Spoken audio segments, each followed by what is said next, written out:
the exhibit so far. You can't miss it. It's just right there. So, what do you think of it so far? Pretty good? Yeah, good. Great. I'm glad to hear that. Okay. Well, welcome to the library, and this is a lecture that we're having today, part of the ongoing series on World War I. And by the way, our genealogy, and which is located downstairs on the west end. So if you're interested in Fort history, we have a lot of material down in genealogy. So come down and check it out. Okay, I want to turn to Mr. Jim Hudson of the Aviation. What was it? Aviation. The Aviation Museum. Okay. All right. Thank you. Thank you.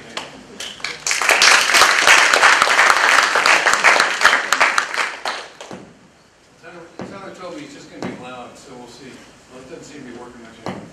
I'm Jim Hodson. I'm the Executive Director of the Fort Worth Aviation Museum and the Chairman of the World War I Centennial Commemoration exhibit that you're here to see today. And the second of our, I believe it's 10 lectures. We also have a movie series. If you haven't been in yet for any of the movie's pretty good. We've had some good attendance with that. We appreciate that you're here. Your speaker today is Tyler Albert.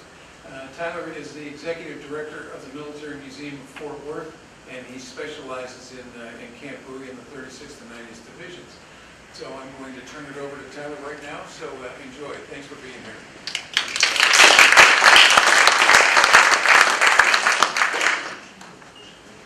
Thanks a lot, Jim. I'm Tyler Alberts. I'm the Executive Director of the Military Museum of Fort Worth. I joined with Jim in the World War I Centennial Commission to help us all understand why Fort Worth is connected to the military so strongly and where some of those bonds really got their strength that we all kind of not take for granted, but we all just assume it's always been here. And World War I was really that opportunity that gave Fort Worth the chance to become intertwined with the military for the rest of its legacy. So we'll get right into it. Now I'm going to just kind of quickly say that this is a fast-moving piece because this camp was huge, its story was even bigger, and to try and cram it into an hour is really about all you can do. So there will be some opportunities after this lecture as well to learn more in detail and in-depth stories and things like that, because we'll be teaching a continuing education course through TCU and the Texas Continued Studies. So there'll be some information about that as well if you're interested in learning even more detail. So let's get right into it. First, we're going to set the stage. So when for Camp Bowie's story to really be told, you have to kind of go back to seeing how the west side of Fort Worth really developed. And at this time, really the north side and the south and the east somewhat were the only developed areas of Fort Worth. There were a few scattered communities and houses to the west, White Settlement, and the Van Zandt properties, and McCartan bought up a bunch of property on the west side.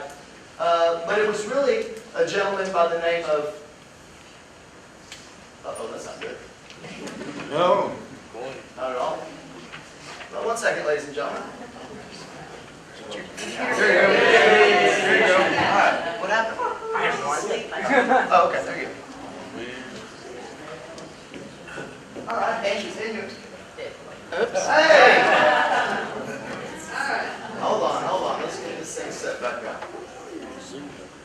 There we are. Okay. So, it all started with Humphrey Chamberlain coming out of Denver, Colorado, and he had some great success in developing some communities just outside of larger cities, Alamo Heights down in San Antonio, and a few different communities. And he set his sights on the west side of Fort Worth. Saw an opportunity with the ridge lines of where the two portions of the Trinity converge. Thought it'd be a great location. So he went out there and built what was known as the old Arlington Inn and got a few of the larger houses that we remember from that era, like the Bryce House and the St. Quinet House that's out there on St. Quinet and Collinwood.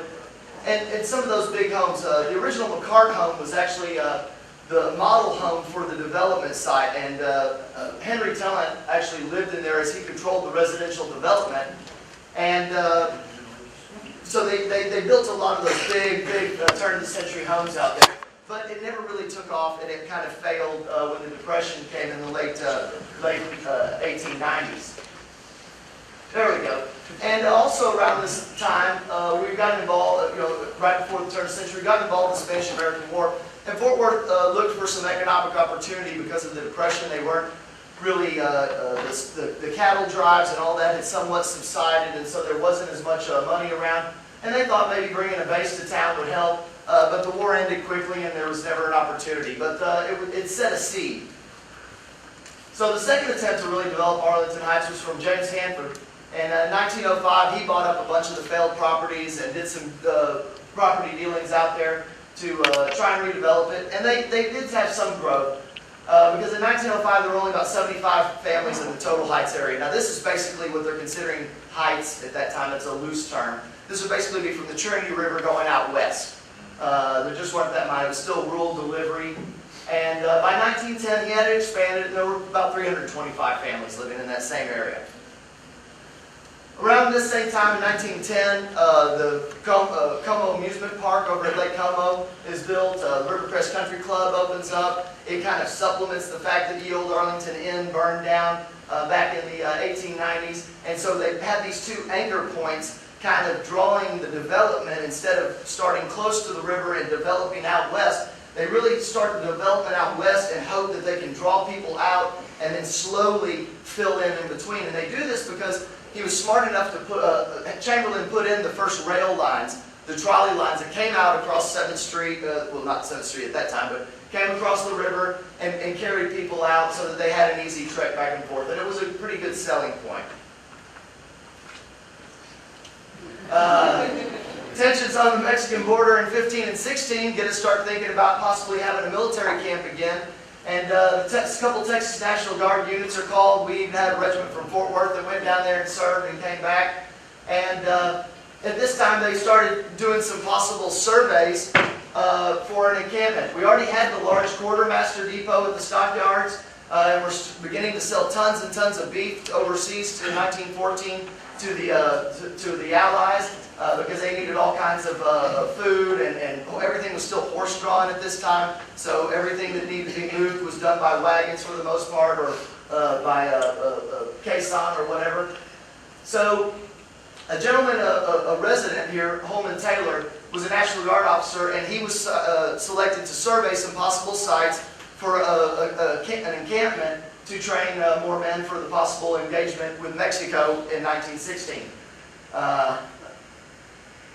So the war breaks out in early April of 1917, and the war is declared. On that exact same day, they go ahead and start activating the National Guard units, and this is where it really gets good for Fort Worth. So it was officially declared on April 6th. Mayor Davis, who was Chamber of Commerce Chairman, well actually he was the president, I got that wrong to be honest. Benny Keith, they immediately moved to secure the military camp here. They were actually in Austin at the time when Benny Keith got the news. He calls up to Fort Worth and starts getting some of the key players in Fort Worth on the Chamber of Commerce to start doing surveys. They want to know what kind of rail lines can we provide, how much food can we provide, what are the water capabilities, what is it going to cost to, what is the city going to charge for power to the military, what are the telephone communications, sewer lines, all these types of elements. And they want to select several sites. So he directs that these get surveyed as soon as possible. So a few of the potential sites that they looked at that time were up at White City on the north side, Lake Worth up there as well, down by where the seminary college is now on the south side, which was still there, but it was there at that time, but the property was around. The Forest Park south side, Sycamore Park on the east, and then the Como Lake or Arlington Heights area on the west side. So they, like I said, provided all these detailed reports on all the various elements that they thought the Army was going to be interested in, where they were going to get their lumber to build all this stuff. And this gentleman right here, Benny Keith, was the man who was the most responsible, in my opinion, for making all this happen. He was the president of the Chamber of Commerce at this time. He was the youngest president ever to be voted to the Chamber of Commerce at the young age of 35 years old. And it was his organizational skills and he also was the founder of the famous Benny Keith food distribution company. And we all see those trucks, the white trucks driving around all the time. And for me, after reading and researching about him, it's hard not to think every time I see one of those trucks go by how impactful his efforts were in making Fort Worth the city that it is today. Well, He was a true trailblazer pioneer. He had excellent leadership and organizational skills, and he knew how to wrangle all of the movers and shakers of Fort Worth to get things done and get them done quickly. So, as we said, on the war's declared on April 6th, and they start looking for an opportunity for a base. And this is Holman Taylor. We mentioned him a minute ago about doing the site survey for the possible encampment. Well, he was, let's say, a Fort Worth resident and a physician and surgeon. He was serving on the Mexican border as a major with the 3rd Texas Infantry. And when he came back from border service, he ran into a group of individuals that came for a survey, and his little tale actually is going to help credit with bringing Camp Bowie just by sheer luck almost. He was also commander of the 144th Infantry Regiment overseas as a lieutenant colonel. So he did overseas battle as well. And that's a picture of him in the left in his uniform, and then what he looked like about 25 years later. So, you get everything organized, put all your stuff together, and pray. And that's what they did. So Keith travels up to Washington with all of his reports to pitch the camp. They go before Secretary of the Army and a few various people to get the meetings that they need. And so they get enough interest that they send down Brigadier General Charles Morton to inspect the proposed sites. So Keith's got all the, Clifford, John P. King, the candy company guy. Delbert Bodlin was a big real estate mover and shaker. Benno Smith was in charge of the Frisco rail lines. William Monning, another dry goods salesman, or not salesman, but owner. And they had this chance encounter because when they showed up that day off the train, it was raining, pouring down. And the chamber's sitting there thinking, man, what are we going to do? Nobody goes and sells a house in the rain, do they? And so they've got this rain coming down, and they bump into Colonel Taylor, or Holman Taylor down on downtown, and he tells them that, well, before you guys go look at all that, you really ought to check out the area that I surveyed over here in between Stove Foundry Road and Arlington Heights Boulevard. It's got great drainage and all this stuff. So he gets them to go over there and take a look at it, and they go up, and by the time they're finished, the rain stops about the time they get there, and before they finish the tour of the entire area, the drainage did drain off really quickly, and it was getting dusty up there because of the gravel that's just below the surface. And anybody that lives up on there that's ever tried to do any gardening, it shows we got plenty of rocks. I lived there my whole life.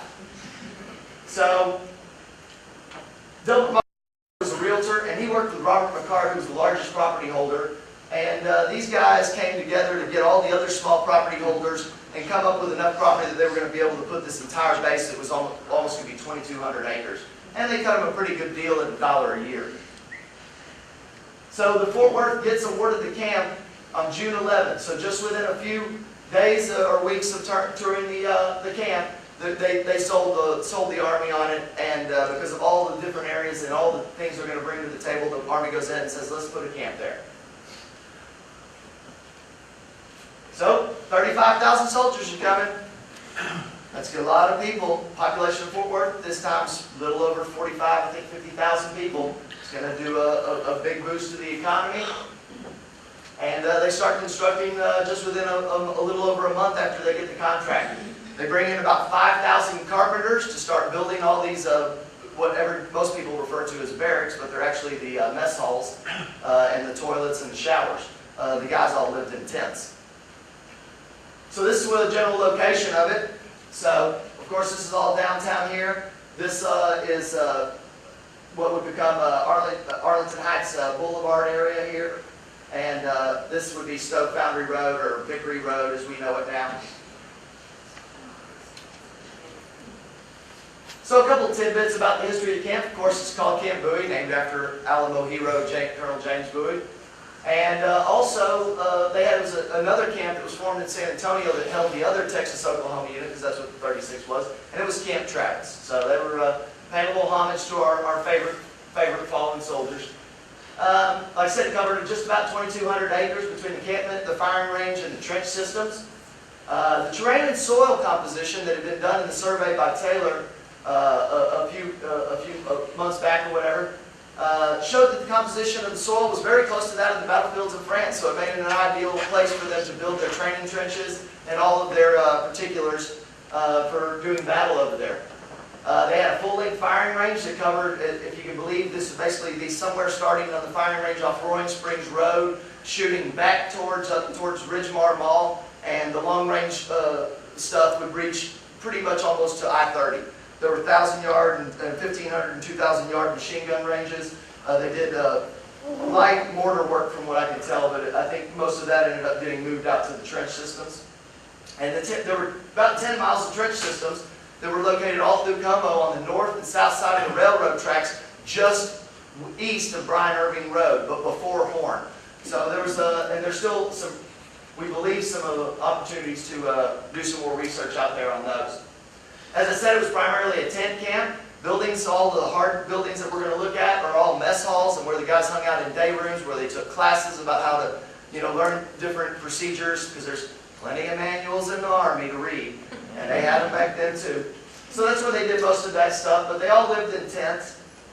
And there are also about 3,000 African Americans stationed at the camp that worked at the base hospital primarily, and then other supporting roles as orderlies and things for some of the commanders and officers.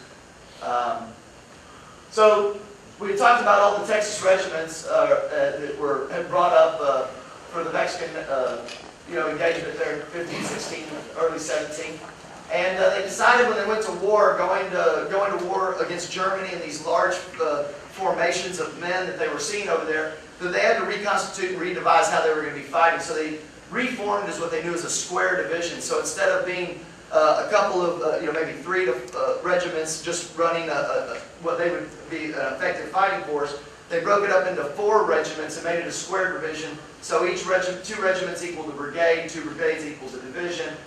They started doing a lot of levels of 2. Later on in World War II, they would go to what they called the triangular format, where it was all in 3s. So it was just about maneuvering, the amount of men they had per unit, what their capabilities were. So it was just a total logistical decision.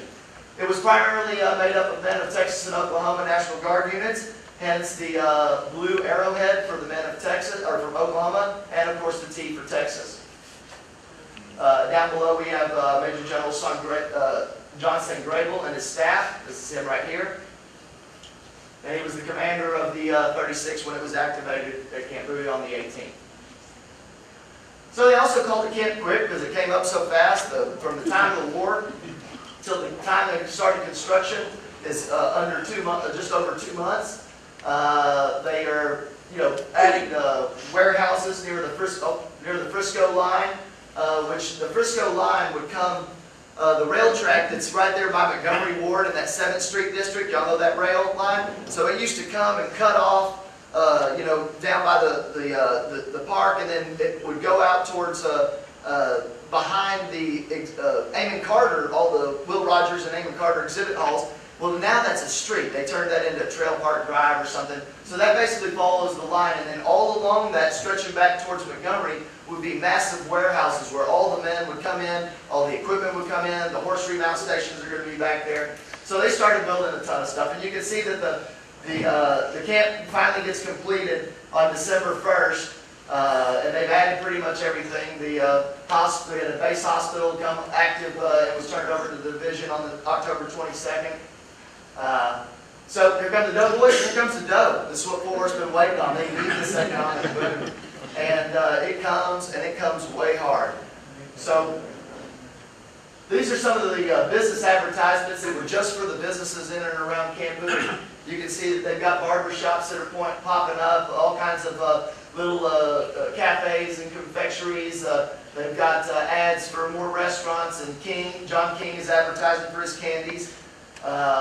You've got the bowling alley that was over there. The bowling alley was located on the north side of Camp Bowie Boulevard, just east of where Western and Tremont and some of those streets are, or just east of Western. And there was a pool hall and billiard table down there on the corner at Hillcrest. And a gentleman, Miller and Ken, are driving around in their cars taking photographs and doing postcards. And those postcard photographs that we see a lot of the camp were all commissioned by these private individuals who are going around, getting the guys to stand out, taking their photo, turning it into a postcard, letting them send it home. And so there you could rent Ford made cars available that the soldiers could rent them for $1 an hour and drive around, because a lot of these guys came from farms. They'd never seen a lot of this. So this gives us a quick general layout of the camp and a little bit of relation to today. So if you notice these very odd borders, I mean, cutbacks and whatnot, and all the shaded area up here, and well, in this area too, is all the actual camp. But these really odd borders are all because of what they had to do to conglomerate enough property together. So they're cutting into people's property and taking over some of it. Some people's properties are going to be left untouched out here in the middle of the training maneuver grounds. You'll see some examples of that here in a second. So it was also the only time in World War I where a military camp was actually overlaid on an existing neighborhood. Almost every other camp was either already in existence, or they did like they did at Camp Travis down at Fort Sam Houston, where they went outside, they claimed just open land with no trees, built a base, and then they erased it after the war. Camp Bowie was sort of like that. They did erase it after the war, but the fact that they overlaid it on an existing neighborhood gave us really the ability to figure out where everything was. So this is an aerial view taken from looking back towards the northwest. Rivercrest Country Club is right here.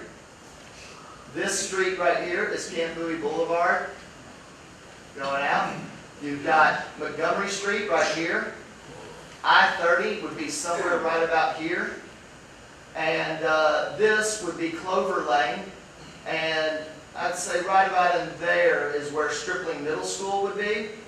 So you can see that in this, there's a lot of open area. This is the golf course, of course, here, and a few of the main houses that's set just on what will be Western and Hewlin and some of these areas. And there's a couple of individual houses on the north side of Camp Bowie. But it gives you an idea of the general layout looking back. These all in the middle, these strong, long blacks are the mess halls that we see lined up.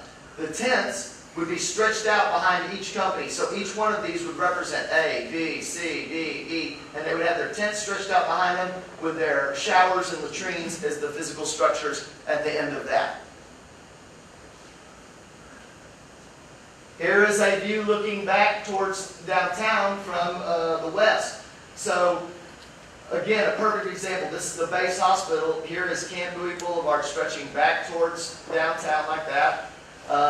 This is going to be, right here is basically Birchman, and the freeway would be right about here. You can see that out in the middle of the maneuver grounds, some of these farms that we were talking about are just out in the middle of nowhere. This building down here was Arlington Heights Women's College, and we'll see a close-up of that in a minute. This area right down here that was off of Neville is going to be the Arlington Heights Sanitarium and Drug Addiction Center that was out there. And of course, like I said, all the base hospital is very distinct in its design, and it was all located at the far end, right up almost to Merrick. And I think it ended right at Neville. So here's another panoramic of this photograph was taken. A lot of the panoramics that we find of the area were all taken from the water towers. There were multiple water towers all over this area. This water tower was located on El Campo and San Quinette. It was right behind the Marshall St. Quinette home that's still there today. So if we look, it's a 360-degree pan, so you kind of have to get your head thinking about it like that. But you can see, if you start on the side, looking back to the east, this would be Rivercrest. This would be Arlington Heights Boulevard right here. And then as it swings around, we see this house still exists on the corner of Kenley and Collinwood. It's the William P. Jennings house. This home right here, the Hudson home, still exists just west of Kenley on El Campo. This would be Kenley going this way, down that road there. Then coming back up the other side would be San Quinette, coming this direction. And as it continues to pan around, there's the base hospital all the way back looking around with the water tower that used to be at the end of Camp Bowie before you got to I-30 sweeping all the way around. So it's almost a 190-degree panoramic, which is pretty rare and was a really interesting find out of the archives at Tarrant County. So here's a layout of the base hospital. We see that the base hospital is located over in this section. It's the farthest west part. Here's a better view. This home right here It still exists. It's a law firm currently. This would be McCart right here. This would eventually become Birchman. And this is Camp Bowie. This is what would be Pershing Street. And where we're sitting, you know, there's a Texaco, Texaco where they sell the snow cones and all there on the corner. It would be located right here. Oh, one thing. So the base hospital had its fair share of battles. Never went overseas as a fighting unit, but it sure was battling all kinds of stuff here.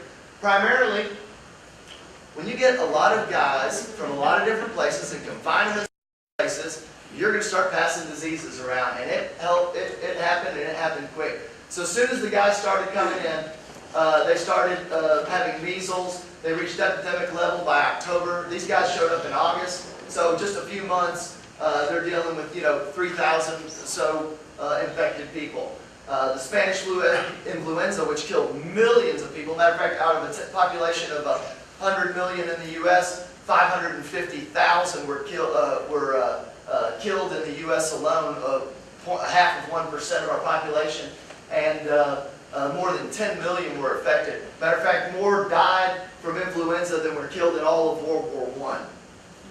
And it hit here after the 36th had left to go to overseas, but the other gentlemen coming in for the 100th Infantry Division and some of the other trainees as replacements would be affected in October, from September through November of 18.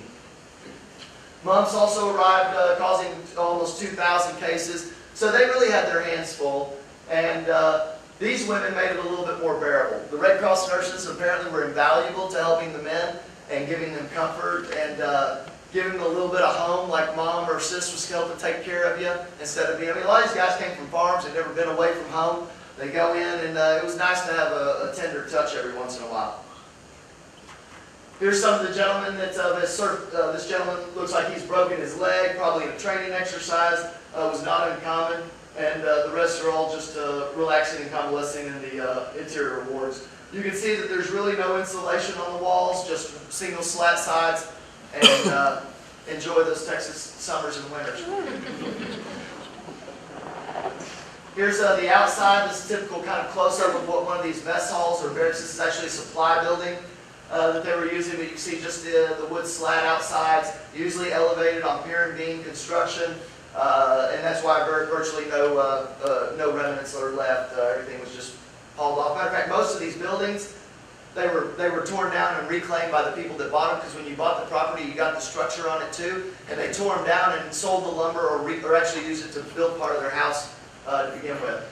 Now this is an interesting find. Over at the base hospital, they had an area that they could flood and create an indoor swimming pool. Or they could drain it and use it as an auditorium for big speaking engagements and stuff. I have not figured out exactly where this was on the base hospital. I got a general idea, but it was pretty interesting to think that they were that advanced in 17 to think about having a pool for recreation or even rehabilitation. Now, getting into some of the infantry regiments, we talked about them being in brigades. The 171st held the 144th and 142nd Infantry Regiments. They were located in this area here. So this is going to be down in the Arlington Heights, Hewlin. This would basically be Hewlin Street right about here, cutting right through the middle of them. And if we look back, now it took me a while to get used to this, but because of the elevation of, like even here, they're not on a water tower, but they built a stand to take the camera apart, the panoramic up, to take this big wide sweep. So it becomes deceptive in the distance of the photographs, but this is Rivercrest in the background. Now this photo would be taken somewhere roughly in the parking lot of Central Market around Hewlin. So it's looking pretty far north, back towards Rivercrest. Now there's more to the photo over here, so it may make you feel like you're a little at odds with the direction. But when you see, unfortunately, the big things won't fit on these screens. Because some of these panoramics are anywhere from 3 to 6 feet long. They're massive. So this is another shot. This is this building here is the Arlington Heights Women's College. It was located modern day right south of Lena Pope Home. Right just where they have their, got their original spot where they had the church. Then they built those those apartment complexes. So it would have been sitting right there at those apartment complexes off San Quintet. Tent camp, as we said, you can get a scale now of the size of the tents. They were fairly large. Had wooden-based structures with canvas tents, center poles. All this canvas could be folded in and dropped so that they could air the tents out or enjoy what little spring and fall weather we get. Here's another shot of the guys showing up. Now these guys are pretty interesting. We've all heard of code talkers from World War II. Some of the first code talkers came out of the 142nd Infantry Regiment E Company.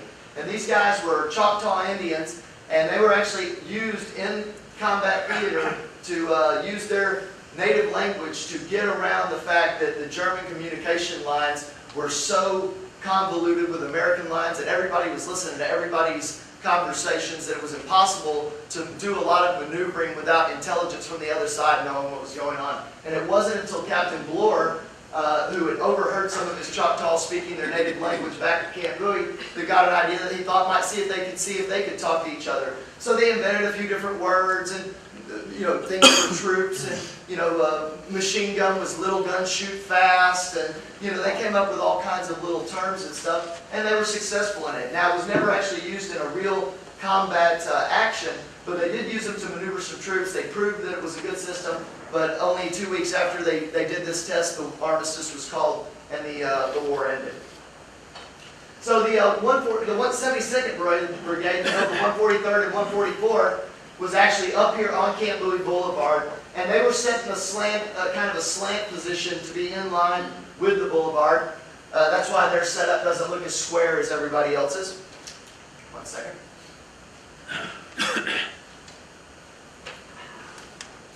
Oh, come on. All right. I get no time to think it. So, this is another great shot of the guys coming out of the back of their mess halls. You can see the various staggered barracks. They're not ending in a line, so we know that it was the 143rd based on that area. And what they're doing is they're taking their mess kits after having lunch or whatever, and they're coming out and running them through the boiling hot water. They put coal in here and burn it, and then give them some hot water to wash their mess kits out. Here's another great picture looking. This is basically Camp Bowie Boulevard would be right down here. You had the officers' tents across this little street with the enlisted men's mess barracks here and their tents stretching out behind them. So moving on to the Field Artillery Brigade, there were 3 Field Artillery regiments, and they controlled, there's 1, 2, and 3. And they were down here right at about their mess hall barracks right here for this one would be somewhere in the range of, I guess the best way, y'all know the Greek House, or not the Greek House, the Jazz Cafe, right there on Montgomery Street. So basically right from about Jazz Cafe down to where that billiards shop is, right on the corner of Trail Park Drive and Montgomery Street, that's about where it stretched. So here's a shot, matter of fact, that YMCA structure right here, this would be Montgomery Street right here, and you can see some of the big stores of hay under tarps back over here, and this would be all the warehouse district where the old,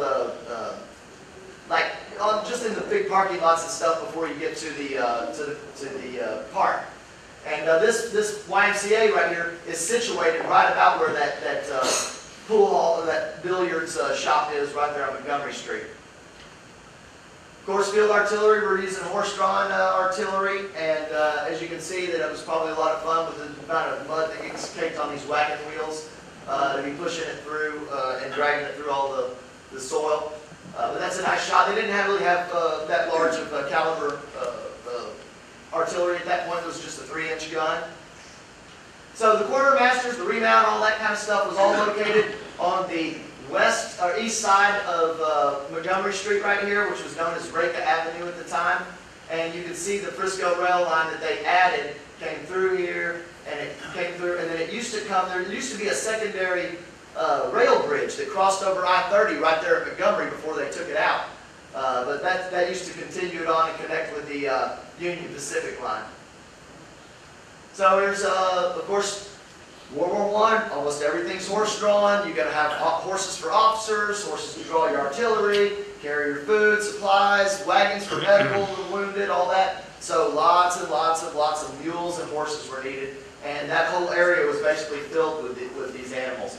These are big stables that would be stretching from up in the parking lot area where they're building the new stadium, or just behind the current cattle barns of Will Rogers, and these would be stretching down the hill, down the slope across University towards the Trinity River Park. Field quartermasters were more to the south of that area, and they were responsible for taking all the, you can see the large warehouses in the background. These are massive warehouses that line both sides of the rail line, where all the guys would dismount and then be shuttled off to their particular areas, or all the stockpiles of stores would be set up, and the quartermasters would have it ready to slowly distribute what was needed to each of the various regiments. Here's a shot of that with the rail lines and the large warehouses lining all of it. This would have been looking back to the northeast from about where the Montgomery Street Mall is, something a little north of there. All right, the 111th Sanitary Train, which is the medical units, were located down here, not far. Van Zant's home is somewhere right about here, and so they ran right up to it, and we're down there with a lot of the wooded area off of Crestline Drive. Here's a shot of them, and you can see some of the Van Zant properties and homes back here amongst the trees, and this is probably Crestline Road, is from what we can tell. Just practicing carrying wounded.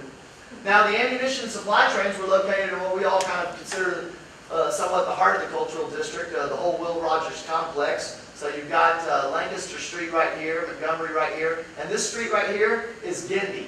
Gindy is the street that separates the Museum of Science and History and Calgary Hall of Fame and all that from the Will Rogers complex. So that's what this street looks like right now. This would be standing basically, Lancaster would be just behind us a little bit. We'd be looking to the left. All over in here would all be Will Rogers complex. Museum of Science and History would be here, and then the Community Arts Center would be, you know, off to our right that we can't see in the photograph.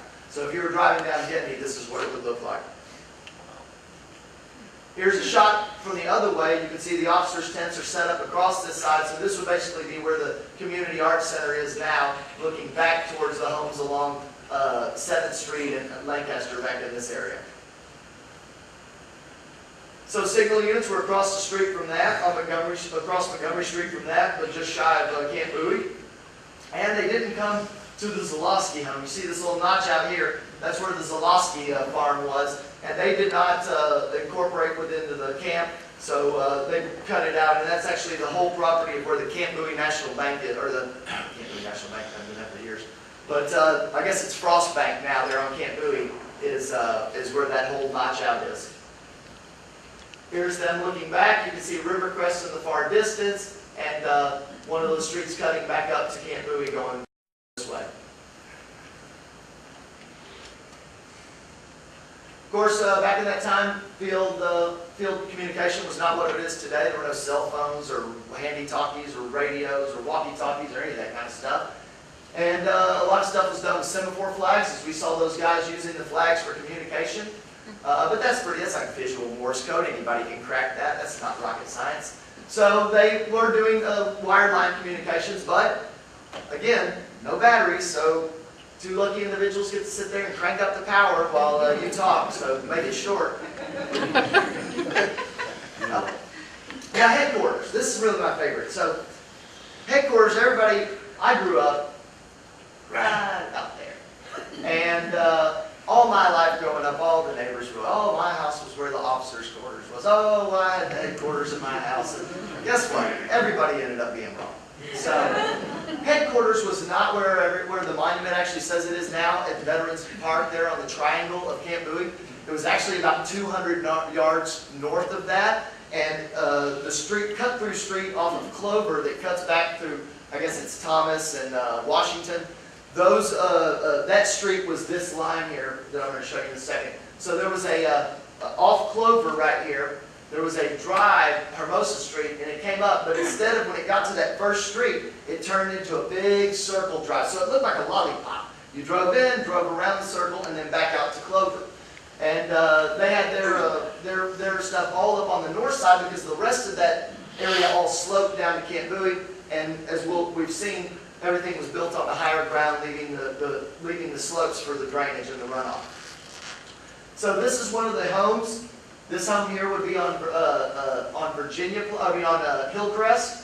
Rivercrest Country Club would just be over the hill, and this would be taken from this. Of course, the officers for division headquarters had guys laying wooden planks for them to walk onto their tents so they didn't get muddy. But here's a reverse view of that, where you're looking at here are one of the homes on Virginia Place that had already been built. Virginia was one of the demarcation lines there as the notch outs for Camp Bowie kind of moved up into the Monticello area. So as we start moving up into the Monticello area, or High Mount, as it's referred to as well, the engineers were right up here. This would be Clark Street. This is Clark coming off of the original wagon wheel at Montgomery and everything. And this street here is Bertros. Now it no longer exists because the hospital chopped it up years ago. And there's a little bit of it in there. There's a triangle park that gives you a pretty good reference of how that line was running. This is a photo that's well, not fairly well known, but been published a few times. And it's of the 111th Engineers. And I really, when I saw this photo the first time, I really felt that I had a connection, or I knew that where this photo was. I was wrong in my orientation, but I did eventually figure out what it was and why I knew it. It's because I grew up just behind this house, if you were to drive straight through this house about 100 yards.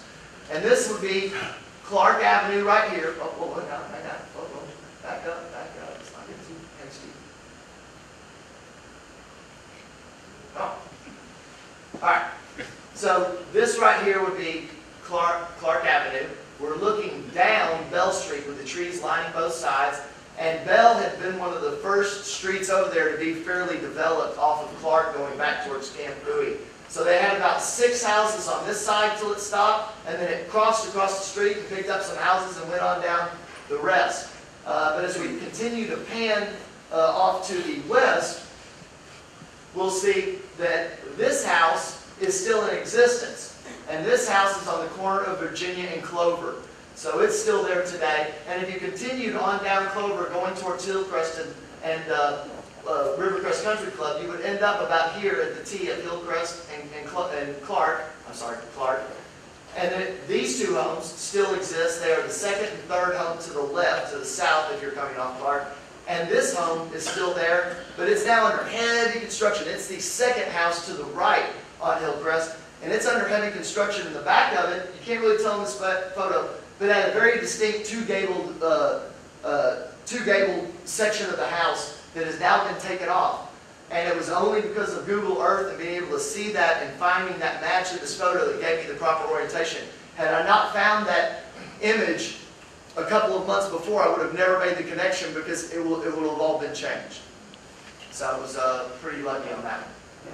So now also, you know, we're prone to finding a little bit of snow here. This is a nice shot of Camp Bowie in the snow in January of 18. So the summer was pretty hard in 17 and 18 on the guys. Also helped contribute quite a bit to the flus and to the illness that everybody faced. Get a new clicker.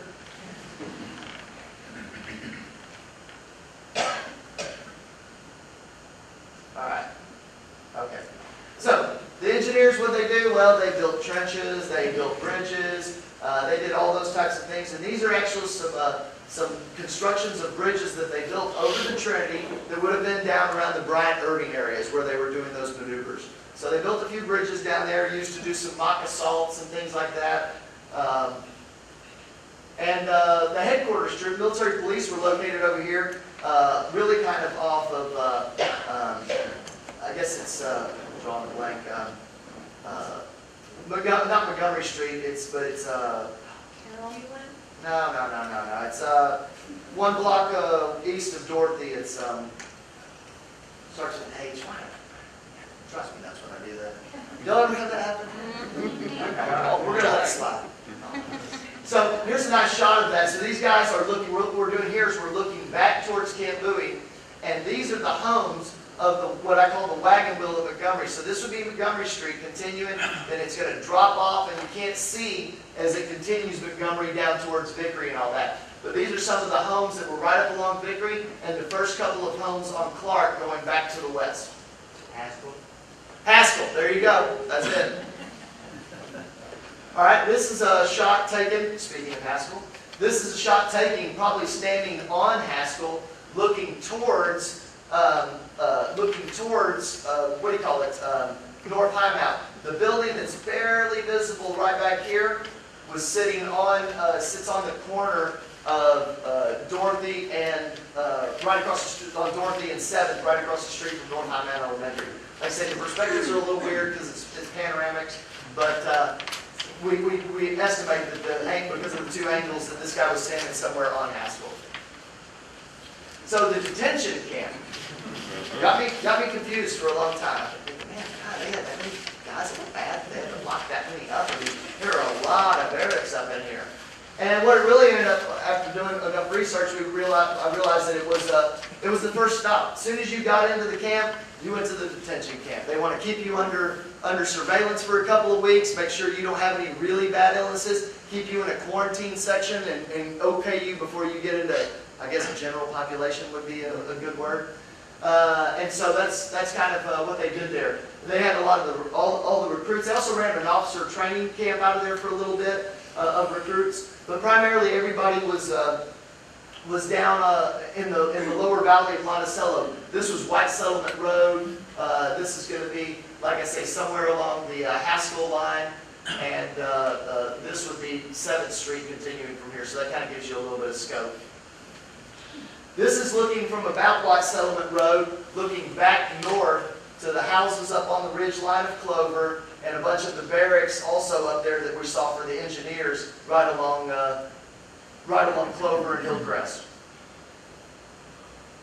This is another view of the camp. This is looking basically directly west towards the rise in the hill of the Rivercrest Country Club. This is going to be 5th Street right here, and you can see the barracks of the detention camp stretching down the hill towards White Settlement Road.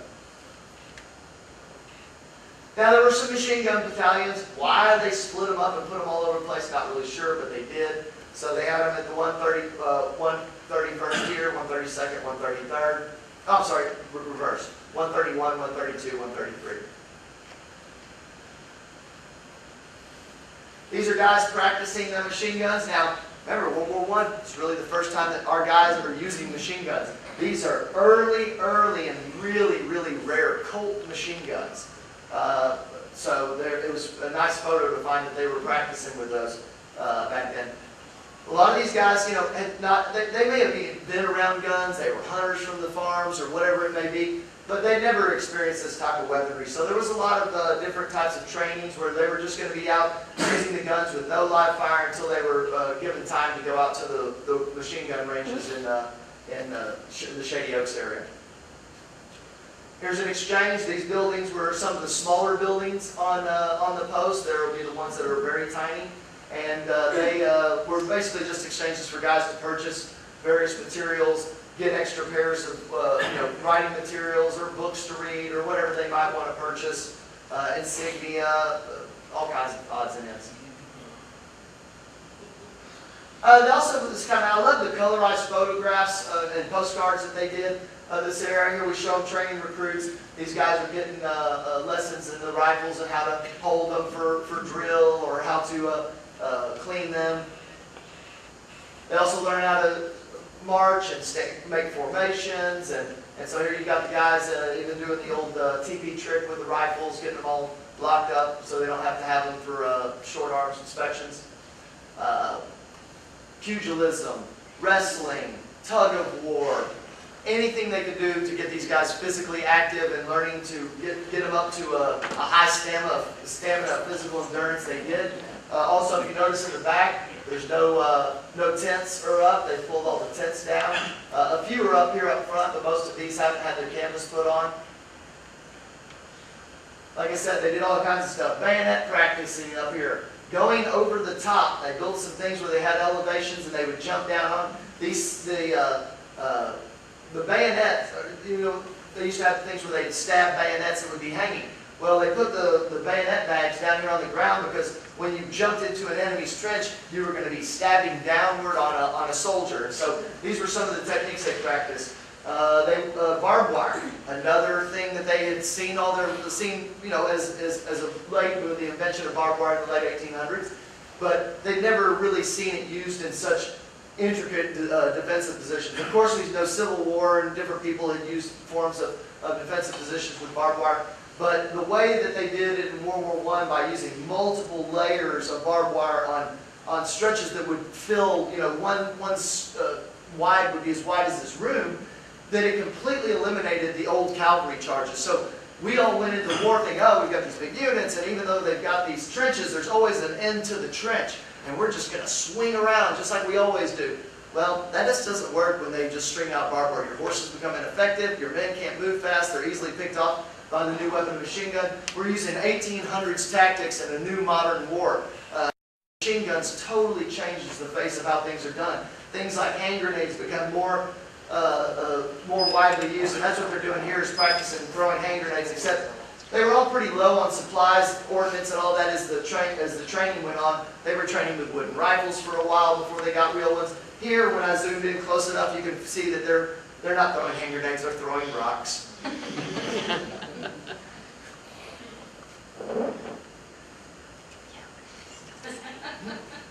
Gas. Another big thing we always hear about World War II, the guys getting gas. Here you can see the guys wearing their masks. Does not look really effective in being able to fight. I mean, you're talking about two little small holes or the bag on your face, basically.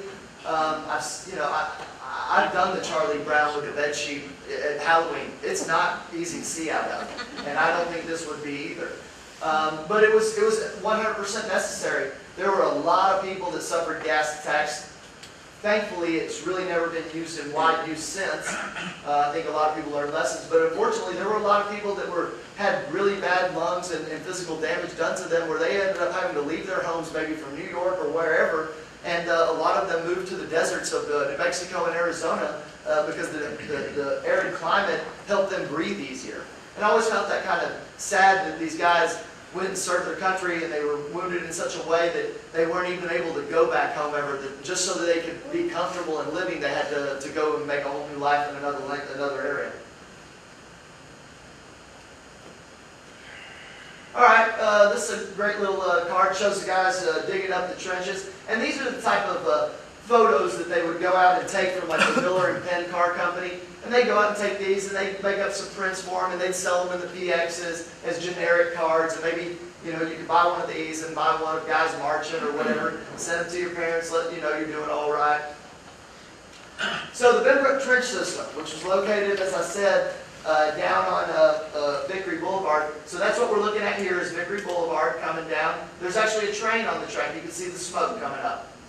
So this, to give you a little bit of reference, this would become, that little nick would become the south of Bryant Irving and Vickery.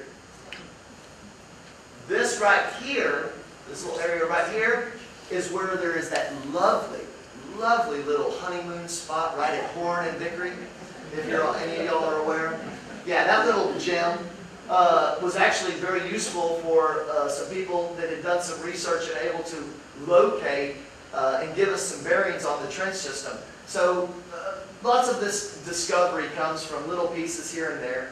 And what we see here is an elevated area from even though the screen makes it look like everything's elevated at one point or another with the waving. This is really an elevated area. And the reason is there's a layer of limestone up here. And so when they dug this out, they went through that. This is a lower area. It didn't have as much. But for whatever reason, that's why it's all outlined in white. It's on a higher elevation, and they just had more limestone go through. So this is a general area. This gives you some context. So this is West Ridge that runs along Ridgely Country Club. So the trench is extended up to there. This would be Horn Street right here. Here's our wonderful little love nest. And here's the stretch down on the south side. Now all of this is was on the part of that property, that Cass Edwards Ranch and all that stuff. It's all now being developed down there. But luckily they've been doing some development around where some of the trenches were. So we're still trying to get some permission to go down there and see if there's any remnants of any of that stuff, because that land's never been developed. And we got some clues that lead us to some of that. Now these are some shots of the trenches. You can see that they were just like the World War I trenches. They had sandbags up top, cutbacks, and ever so many feet. So if a shell lands in a certain area of the trench, it doesn't kill people in long fashions. It just contains the blast and the injuries into smaller areas. You can see that they lived and ate in these trenches. These guys would go out probably for 2 to 3 weeks maneuvers, leave their barracks, and leave their tents over at the camp, march a mile or two down into Como, and go stay down there and do maneuvers. And here, what's interesting also is that they built these things with as close to being what they were going to have to do in France as possible. They had French liaisons who had been fighting in there for several years while we hadn't been involved. They came over, they taught the Americans how to build these systems. They did it to a T. There were trench tunnels that went underneath the railroad tracks, several of them from the north side to the south side, and then amongst the trenches you would have breakouts that went down tunnels, sometimes at about a 15-degree slope that would lead 60 feet, 60 feet underground to rooms that were 40 by 60. Now, I feel quite confident based on some of the research that we've been doing that most of that stuff was just sealed off. I mean, I know some of those tunnels existed as far, they were accessed by some of the kids I knew back in the 80s. So I'm wondering, I don't think that anybody ever found that those big tunnels that went way down underground, but they're doing some development over there. I hope they did some deep radar. There's going to be some sinkholes. So you notice in the construction of the trenches, what's that look like? Lovely old hackberry. So they cut down a bunch of hackberry and stuff off the river, used a lot of that to help build the fortifications and the bridges that they were building. And you can see that there was places for guys to duck under. Now the trenches were very rarely used in any type of live fire exercise. They did fire some live ordnance, but it was never over to people where they would have to obviously be in danger of. But they did build and practice getting under their positions should mortars and things be coming in. You have the walking trench down here that's lined with wood, so you can, with their drainage and their sewer trenches underneath it, so they could get all of that out. They had parapet steps that they would step up on to be able to put their rifle on the sandbags and fire out over their lines. And here you can see the insides of just a small smidgen of one of those large underground bunkers. I mean, they've got guys stacked 3 high in this place, and they said that these bunkers would sleep up to 250 or 300 men. So we're talking about a fairly good-sized place. Again, back to the outlay of the trenches. You can see that they used them for all kinds of stuff. They looked at a lot of the different styles of trenches. So you've got wavy lines of communications. You've got hard-line defensive front-line positions or rear defense positions that are really set up for for blast containment. The reason that these are not as hard-lined and they're more of because these are for runners. Runners are running down these. Can't give them a straight line, but you give them somewhat of a straight line so that they can keep moving fast. Making them, with every one of these little cutbacks, you're adding that many more seconds, that many more feet to the journey.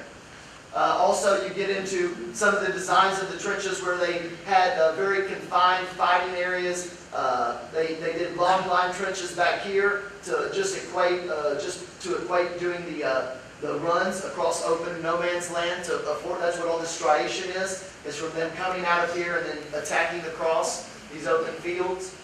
And the Trinity River is just right back up in here. And so you can see they built the trench systems right up to the Trinity so that they could take advantage of that, because they knew that there were a lot of trench systems and things that they would be facing against rivers in France. So, outlining these types of things, getting lucky, finding the fact that this convergence of these 2 creeks around Bryan Irving, which one of them becomes Bryan Irving, these 2 convergence of creeks. And this aviation photo, you see a biplane right there in the middle. And this is taken from another biplane. We do have some pretty cool aerial photographs from the 3 airfields that were around in Benbrook and Saginaw and Everman. And so from that, some gentlemen, I think it was Bill Morris and Don Pye and a few people had done some research. and found an aerial photograph from the 1950s, 1953. And in that aerial photograph, we saw this hotel, or I mean that little motel on Vickery and Horn. And the red, underneath these red lines were what you could see as dark marks of clearly visible trench. I mean, so I outlined them in red, and then all of a sudden it started to make sense. This matched up, this little kind of like, I call it my little part of Minnesota, because it just goes up and drops back down. But you can see that, let's see, push back up. You can see that it's actually this part right there. So this, and then this one coming up, this little area is this little area. This trench no longer connects, but that's the right one. And it all worked out, so we know that some of this trench is available. Unfortunately, as we see now, everything here has been developed except this one, even right through the middle of Chamberlain Ballpark was a runner's trench. But one of the good defensive ones here is on this slope right along Horn, and it's never been developed. So I think there still may be an opportunity to work with the cities, it's a city property, to see if that might be able to be further researched and possibly turned into some type of outdoor marker or exhibit. There's a cemetery in there somewhere. Now the cemetery is actually right here. Okay. Yeah, this is the cemetery.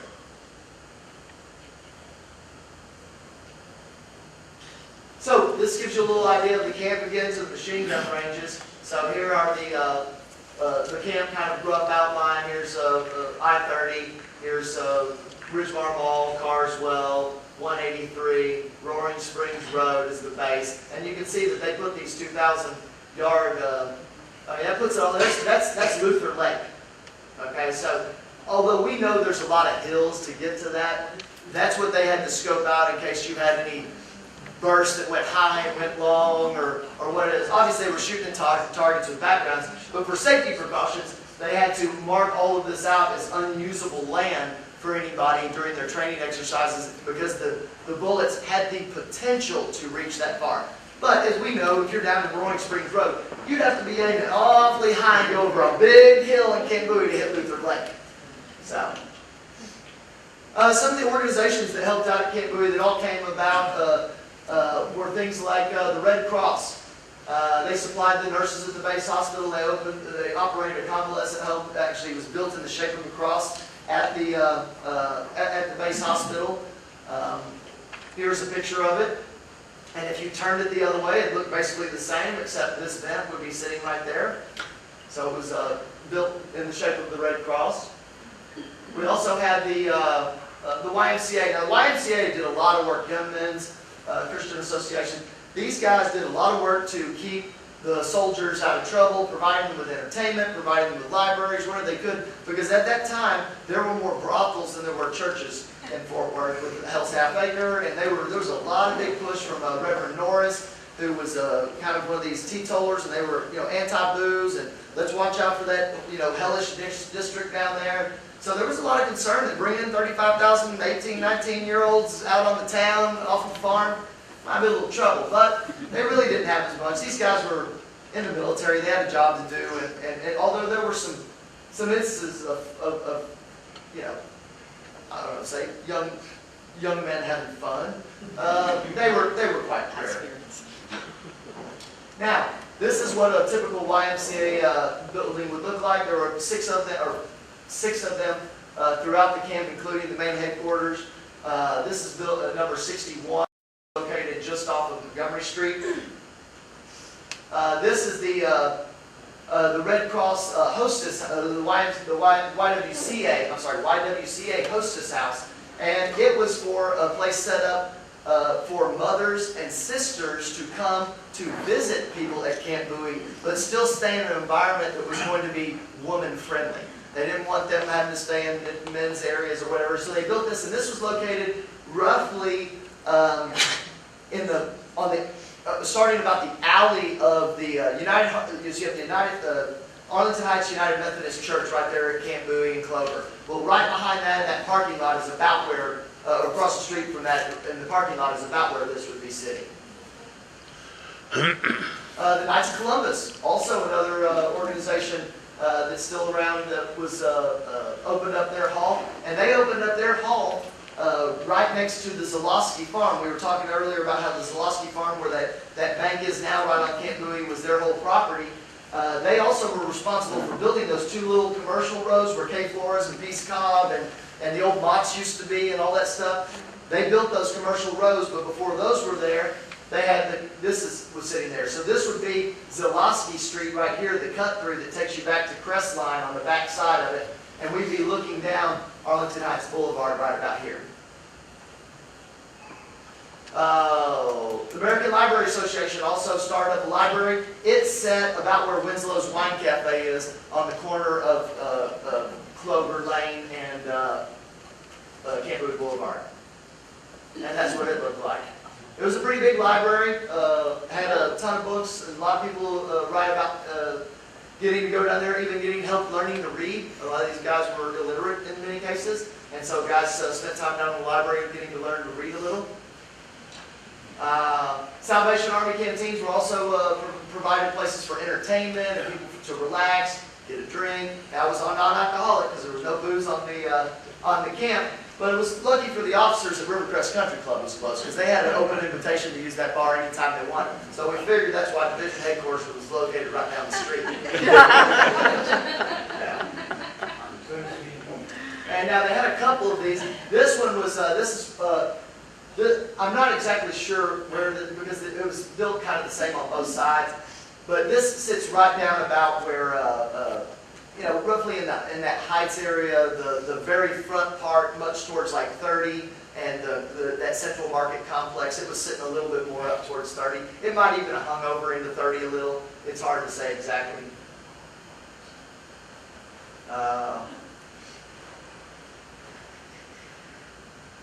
And the Methodist Community Centers, which ended up turning into some of the Methodist church that was put in there. They opened one on Camp Bowie and then one right down the street, probably on the other side of I-30 in Hewlett, right in that range. And that's what they looked like. They had two buildings. They had this very distinct little upper floor deal. And so it's easy. And there's this water tower here happens to be the water tower that sits behind the St. Bernard home. So this Methodist Hall is the one that sits out in the middle of a field out there north of Heights. So there's changing of the guard. 36 gives this big final review of the parade. They all march downtown Fort Worth. Lots of fanfare. Biggest parade in the history of Fort Worth on April 11, 1918. Because the 36 going overseas soon.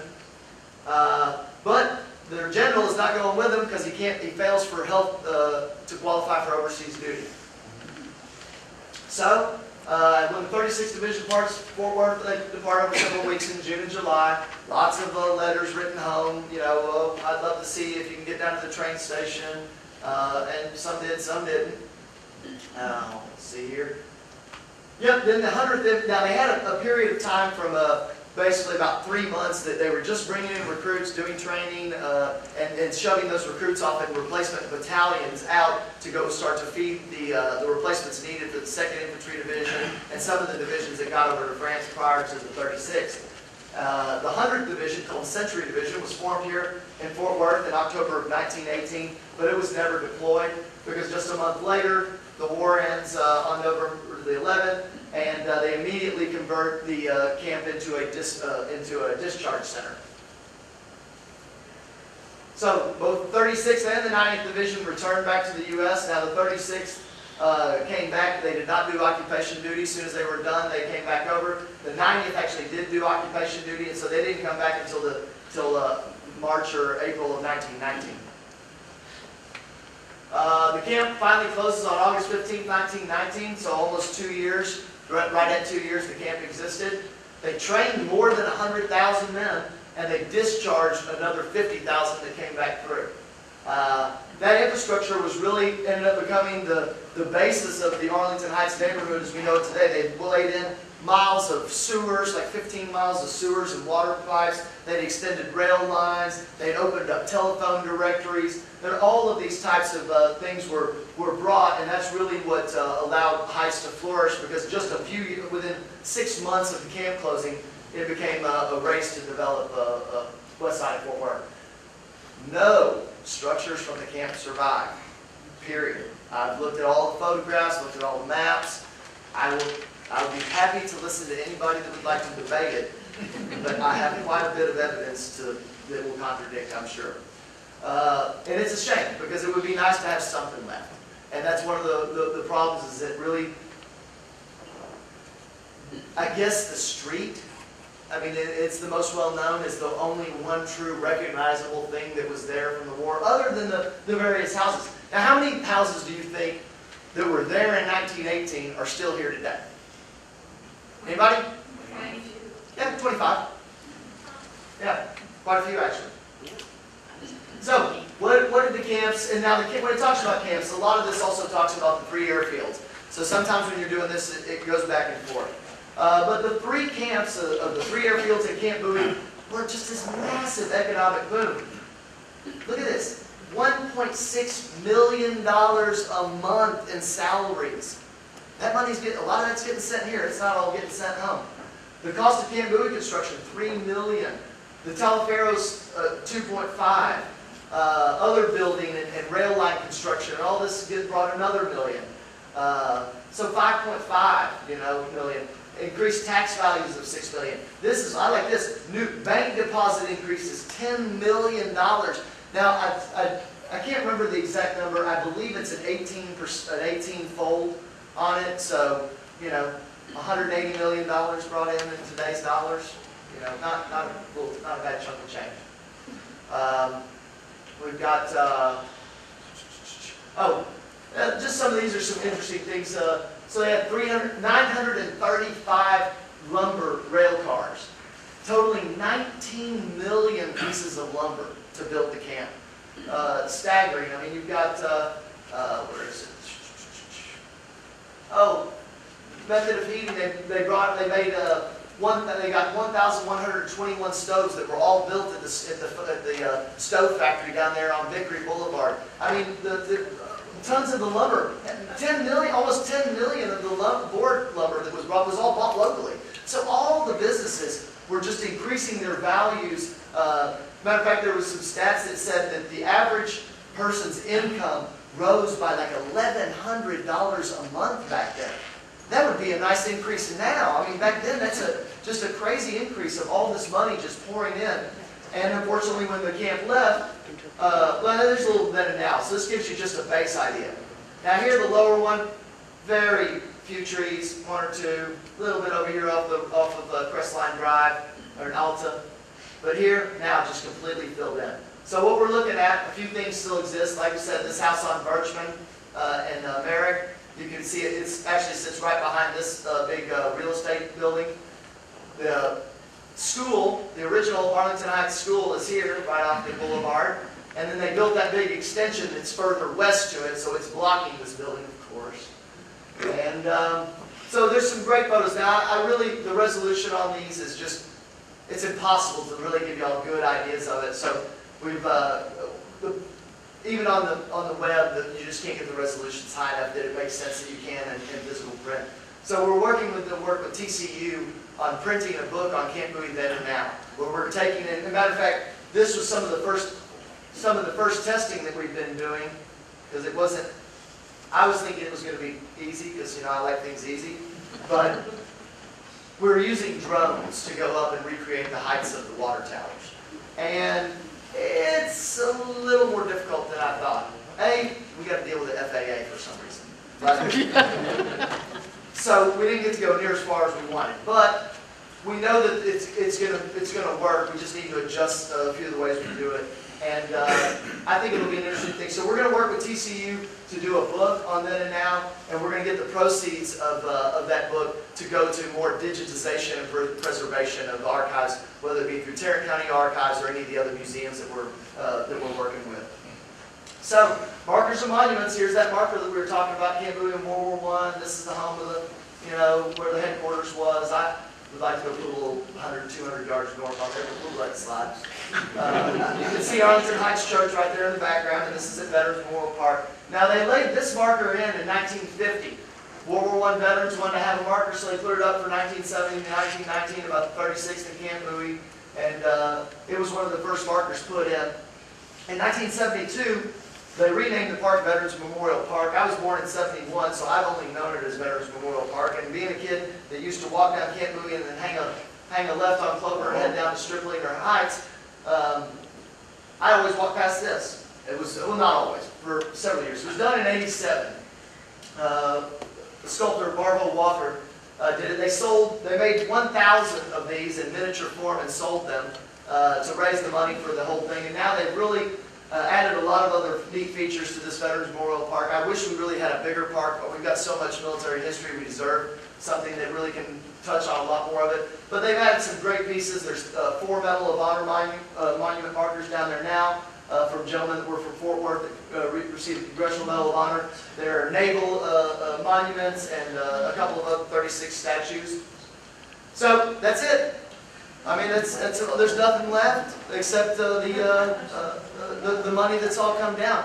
So in the end, the culmination of all this money coming in at this time frame when Fort Worth was at a very, very low ebb of 2 previous depressions, like I said, the whole west side. Had Camp Bowie not come, I don't think the west side would have been developed for possibly another 20 or 30 years. I mean, it may be until the bomber plant came in the 40s. It might have spurned the development, but I'm not even sure about that. Because up until that point, it was just going to be all, I mean, it was basically a twice failed residential development. Not a lot of people had shown that they really wanted to live out there, and it wasn't until all of the structures were there, the wood that was all bought. I mean, every one of those buildings, and I know for a fact, I grew up on Madeline. We renovated our house. It was built in '21, and our house had reused slab siding, and the reason we know it's reused is because you could see previous nail holes in where they were pulling it off. So a lot of the homes, early homes of Arlington Heights, were, I guess, reconstituted and reconstructed out of the remnants of Camp Bowie. So yes, I guess there is some leftover of Camp Bowie, just not in a complete structure. And so this tie with the military, the amount of money that was brought in, the fact that the oil booms supplemented the change of losing the military's presence here, except for the warehouse, that all of that money and that infrastructure really led to helping us with the oil boom later. And then after that, Fort Worth has pretty much maintained its ties to the military in manufacturing or training or whatever, what have you. I would dare say if anybody did a full study on the economic impact of oil, military, cattle, some of the big things that we think about when Fort Worth, I think we'd find that military beats them. I really do. When you start thinking of all the aircraft that have been here, all the military salaries that are here, it really starts to clock up, especially when they're cranking out billion-dollar aircraft, out there at Lockheed. So we get little bits of those taxes on all that stuff in one way or another. So y'all have any questions or anything? I know you're probably like, oh, you left out this. It's too much. It's too much. I urge you to all go to this class, and it's 2 hours.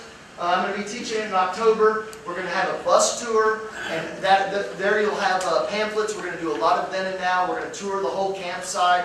It'll be really, really interesting. Yes? How did the flu epidemic in 1919 affect Camp Bowie? Oh, well, they had they had close to 5,000 cases of influenza. They had lost quite a few people to influenza. One reason I ask is that one of those deaths was my uncle. Oh, yeah.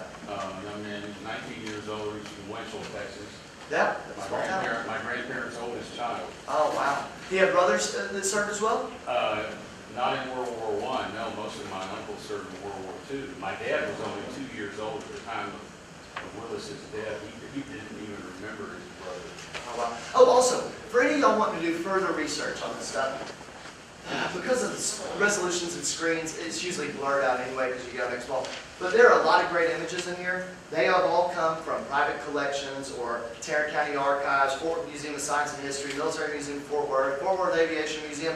There are a lot of great ones. If you have any interest in knowing where a particular image came from, want to get a copy of it or whatever it may be, I can lead you to where that source is. So please contact me. I'd be happy to direct you into the right location. So if you want to do some further research on your own, there's some of that as well. Other questions? Yes? The homes that were embedded in the Camp Bowie, were the residents still living there? On and off. They saw? Yeah, it depended. That was their own personal preference. A lot of people started to stay in the beginning, and then you read that they got tired of the dust that's always kicked up daily, and the noise and what that, and so they. And you have to think, a lot of the people that lived out there were wealthier people. Most of the people that had homes out in Arlington Heights had second and their first home really, somewhere on 5th, 6th, 8th Streets or avenues downtown. I mean, they were wealthy people. Yes. My grandmother's older brother died at Camp Bowie in a measles exhibit, a measles epidemic before the flu epidemic. Yes, and the measles epidemic happened in September, October, November of 17, and the Spanish influenza didn't really kick in until those same time frame of 18. So it was about a year later. But as soon as the guy showed up in August, they were recording cases of measles, mumps, and then it just spread from there. Like I said, you get these guys in these camps all together, it's going to go quick. Yes? General Pershing ever visit? No, to my knowledge, I don't know that he ever made a vote. Now, those are some of the holdovers. Pershing Street, El Campo, Hewlin. Hewlin was a brigade commander for the division. So some of the ties that we probably don't associate, those are all the ties to the development, or the ties back to Camp Bowie. Clark was a commander, although he already had his name because he did development layout. But a lot of these guys got to put their names. Maudlin Street was for Delberto Maudlin, who pulled the whole deal together. So a lot of those types of markers still remain. Yes, ma'am? How is a way to trace someone? I have a relative who apparently was stationed at Camp Bowie at some point. What's the best way to, not a Texas person actually, but how would... Well, if you don't know a specific unit or anything like that, you just know that he was at Camp Bowie. One of the first things you want to do is go back to the county he was originally from and talk to their county archive, because they usually have discharge papers and things like that, and that may have his unit. Once you can identify it down to a lower unit, another thing right now, they have dumped a boatload of info up on Ancestry. They just came across all the port of embarkation reports, which I wish they'd get them up for World War II, but they don't have them yet. But the port of embarkation reports, everybody that got on a passenger liner, like all one guys did, that went overseas, they've got an outbound and inbound, and it lists the unit that they were assigned to at that time. So that's also a very good place to start. Once you get a smaller unit, then you can really start to narrow your focus. But unfortunately, military history research on personnel can be real hit or miss, and it's on a case-to-case basis. If you would like some assistance, I would urge any of y'all to grab one of our little rack cards that are laying on the table for the Military Museum Forward. It's got a website on it. Go there, send us an email, and we'll be happy to help you in your own personal research. Yes, ma'am? You mentioned a school, Arlington. Which school would that correlate to? Well, there was Arlington Heights. Arlington Heights High School was where it is now. It didn't exist. It was in the middle of where the infantry brigades. But there was an Arlington Heights Women's College that was there, that was taken down probably, I think, in 1919.